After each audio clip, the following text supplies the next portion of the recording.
बिस्मिल्लाहिर्रहमानिर्रहीम। अस्सलामुअलैकुम। मैं हूँ मोहम्मद इरफान एकेडमी में खुश आमदीद।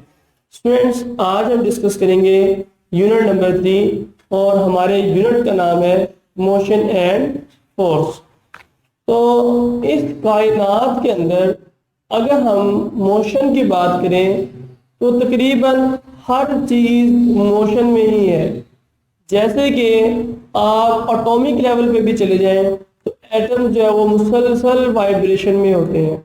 ओके, अगर आप बहुत बड़े मैक्रोस्कोपिक लेवल पे चले जाएं तो हमारी यूनिवर्स जो है, हमारी इवन गैलेक्सी भी मोशन में है। हर प्लेनेट, हर star, each and everything is in motion. अगर हम जमीन की सरफेस के ऊपर जो है वो मूव करते हैं, इसी तरीके से हमारी जमीन सूरज के गिर्द मोशन करती है, हमारा सन हमारी गैलेक्सी के अंदर मूव करता है, हमारा चांद जमीन के गिर्द जो है वो मोशन करता है। तो आप जिस मर्जी चीज को उठा के देखें तो आपको ऐसे नजर आएगी कि वो किसी न किसी एस्पेक्ट से एक दूसरे के साथ मोशन में है। तो पहले तो आपको पता होना चाहिए कि मोशन क्या है। तो मोशन हम किसे कहते हैं कि किसी भी ऑब्जेक्ट को हम कहेंगे कि वो मोशन में है अगर वो अपने इर्द गिर्द के हिसाब से पोजीशन को चेंज करें। A body is said to be in motion if it changes its position with respect to its surrounding. अगर वो अपने इर्द गिर्द के हिसाब से अपनी पोजीशन चेंज करता है तो हम उसे क्या कहेंगे कि वो ऑब्जेक्ट मोशन में है। ओके, उसके बाद बात करेंगे फोर्स की। फोर्स क्या करती है? फोर्स किसी भी ऑब्जेक्ट को मूव करवाती है या मूव करवाने की कोशिश कर देती है, या फिर किसी मूविंग ऑब्जेक्ट को मूव करने से रोकती है, या फिर रोकने की एटलीस्ट कोशिश करती है। तो फोर्स मूव और टेल्स टू मूव, स्टॉप्स और tells to stop. It can also change the direction of the body. ये जो बॉडी है उसको रोकती है या रोकने की कोशिश करती है, या फिर उसको मूव करवा देती है, या फिर मूव करवाने की एटलीस्ट कोशिश करती है। ये बॉडी की डायरेक्शन को भी चेंज कर सकती है। अब जरा देखते हैं कि मोशन, जैसे कि जो सन से हमारे पास लाइट आती है, लाइट रे है, एक्स रेज है, माइक्रोवेव है, उनकी जो वेलोसिटी है वो 3 लाख किलोमीटर पर सेकंड है। उनकी वेलोसिटी 3 लाख किलोमीटर पर सेकंड, और साइंटिफिक टर्म में लिखे तो 3 × 10⁸ मीटर पर सेकंड। इसी तरीके से अर्थ सन ट्रेवल अराउंड द गैलेक्सी, कि हमारी जो मिल्की वे गैलेक्सी है इसमें अर्थ और सन दोनों ही एक दूसरे के हिसाब से, क्योंकि मोशन में है, तो यहाँ पे ये जो सन और अर्थ हमारी गैलेक्सी के अंदर जो उसकी मोशन है वो है तकरीबन 2,10,000 मीटर पर सेकंड। अर्थ अराउंड द सन, हमारी जो अर्थ है वो सूरज के गिर्द 29,600 मीटर पर सेकंड जो है वो वेलोसिटी से मूव करती है। तो हमारी अर्थ की जो वेलोसिटी है सूरज के गिर्द कितनी वेलोसिटी से मूव करती है? 29,600 मीटर पर सेकंड। एक सेकंड के अंदर 29,600 मीटर जो है वो डिस्टेंस कवर करती है। मून अराउंड द अर्थ, हमारा जो खूबसूरत प्यारा सा जो चांद है वो सूरज के गिर्द 1,000 मीटर पर सेकंड की वेलोसिटी से मूव करता है। उसकी वेलोसिटी कितनी है? 1000 मीटर पर सेकंड, मतलब एक सेकंड में 1000 मीटर जो है वो दूर चला जाता है। साउंड इन एयर, जो हम बोलते हैं, हमारी जो आवाज है, इस आवाज की भी कोई ना कोई वेलोसिटी है, और इसकी वेलोसिटी कितनी है? 3,333 मीटर पर सेकंड। सिर्फ और सिर्फ इसकी वेलोसिटी कितनी है? 333 मीटर पर सेकंड। जो साउंड है इसकी वेलोसिटी वेरी करती है from medium to medium. Water में इसकी वेलोसिटी और होती है, वैक्यूम में इसकी वेलोसिटी कुछ और होगी, और गिलास के अंदर इसकी वेलोसिटी और होगी। तो इसकी वेलोसिटी जो है वो वेरी करती है। फ्लाइंग बी, जो मक्खी वगैरह उड़ती है, उसकी वेलोसिटी कितनी है? 5 मीटर पर सेकंड। वो एक सेकंड में 5 मीटर का डिस्टेंस जो है वो कवर कर सकती है। वॉकिंग आंट, छोटे मोटे कीड़े मकोड़े चुंटियां हैं, वो तकरीबन 0.01 मीटर पर सेकंड जो है वो डिस्टेंस कवर करती हैं। अब हम अपने पॉइंट की तरफ आते हैं कि सबसे पहले आपको पता होना चाहिए कि डिस्टेंस क्या है। It is the length of the path from initial to final point.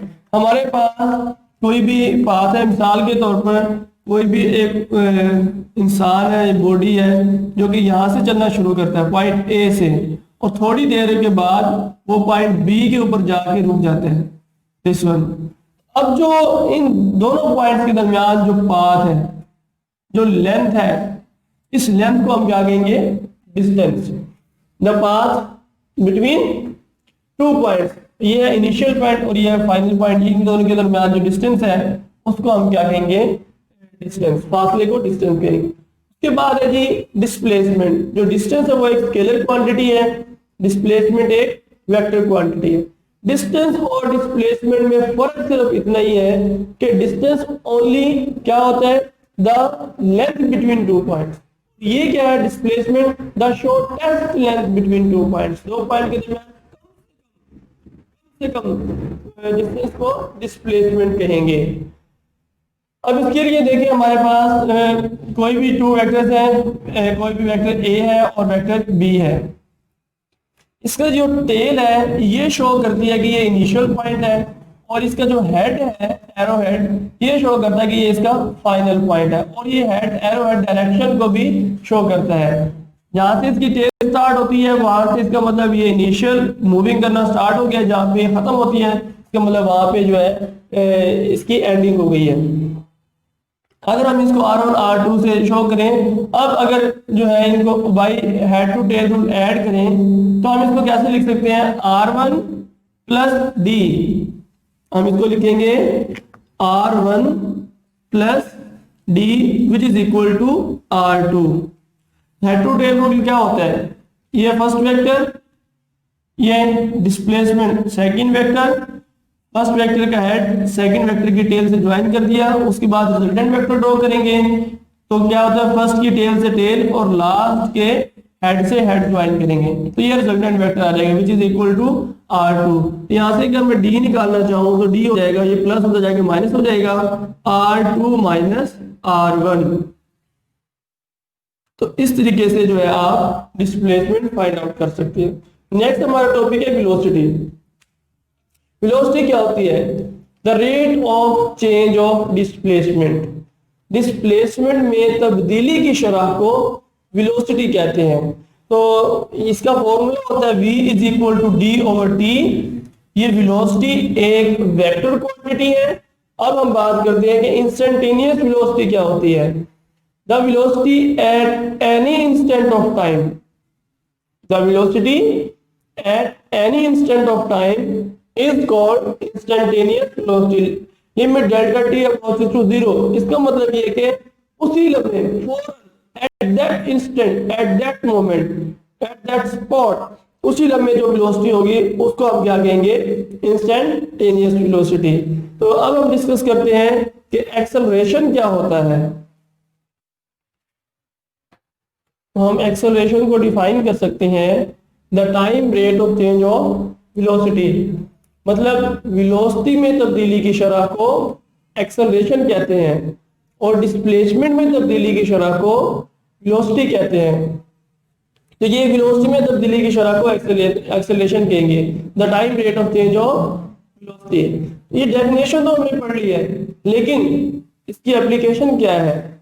Acceleration हमारे रियल वर्ल्ड में कहाँ पे इस्तेमाल होता है, हम इसकी क्यों जरूरत पेश आई, हम एक्सेलरेशन को क्यों पढ़ते हैं। तो एक्सेलरेशन होता क्या चीज़ है, इसको एक छोटी सी एग्जांपल से मैं आपको समझाने की ट्राई करता हूँ। मिसाल के तौर पर कोई भी दो शख्स हैं, एक के पास है चाइना की बाइक और एक के पास है 125।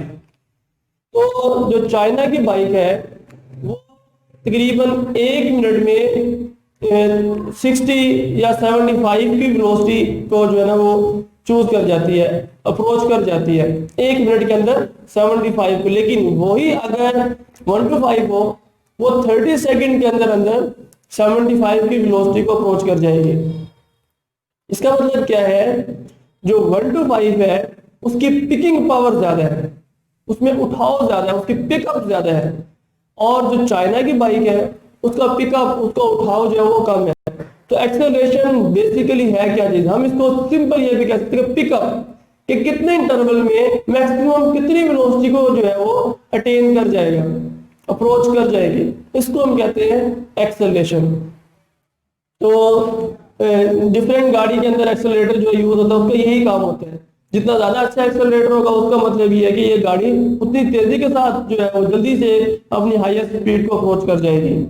इंस्टेंटेनियस एक्सेलरेशन क्या होता है? The acceleration at an instant of time. अब जब आहिस्ता आहिस्ता टाइम डिक्रीज होता होता होता तो एक लम्हा आएगा कि एक उसी इंस्टेंट पे, उसी लम्हे पे हम जो है जब डेल्टा टी को जीरो को अप्रोच कर जाएंगे, इसका मतलब क्या है, हमें इंस्टेंटेनियस एक्सेलरेशन फाइंड आउट कर लिया है। अब हम निकालने जा रहे हैं एवरेज एक्सेलरेशन। एवरेज एक्सेलरेशन के लिए कंसीडर करें कि कोई भी ऑब्जेक्ट है जो इनिशियली v1 वेलोसिटी के साथ जो है वो मूव कर रहा है। आफ्टर सम टाइम उसकी वेलोसिटी v2 हो जाती है। हम एवरेज निकालना चाहते हैं, तो एवरेज निकालने के लिए क्या करेंगे, क्योंकि ये हेड टू टेल रूल से ऐड किया तो v1 प्लस डेल्टा v, तो हम एवरेज निकालने के लिए करेंगे v1 plus delta v is equal to v2। हम डेल्टा v निकालना चाहते हैं तो v1 प्लस दूसरी साइड पे जाके माइनस हो जाएगा, तो delta v is equal to v2 minus v1। तो ये है एवरेज वेलोसिटी। तो एवरेज एक्सेलरेशन के लिए हम क्या करेंगे,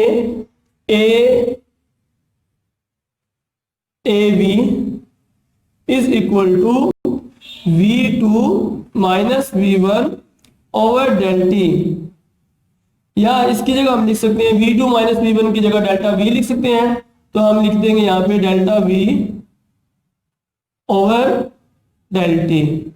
तो इस तरीके से हम एवरेज एक्सेलरेशन को फाइंड आउट कर सकते हैं। तो स्टूडेंट्स आज के लिए इतना ही काफी। Thank you.